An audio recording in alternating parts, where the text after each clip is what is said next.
شفنا كلنا فوز ميسي امبارح بجائزة ذا بيست لأفضل لاعب في العالم.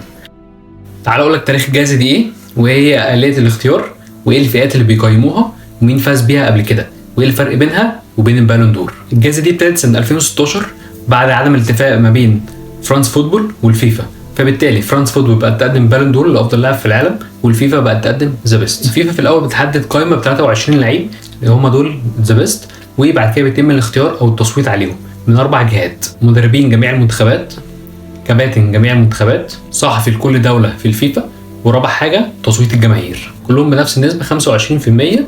وفي الآخر بيجمعوا الأصوات كلها. كل واحد عليه إن هو يختار 3 لعيبة، أول تاني وتالت. اللي بيختاروا في مركز أول بياخد 5 نقط، في مركز تاني بياخد 3 نقط، وفي المركز التالت بياخد نقطة.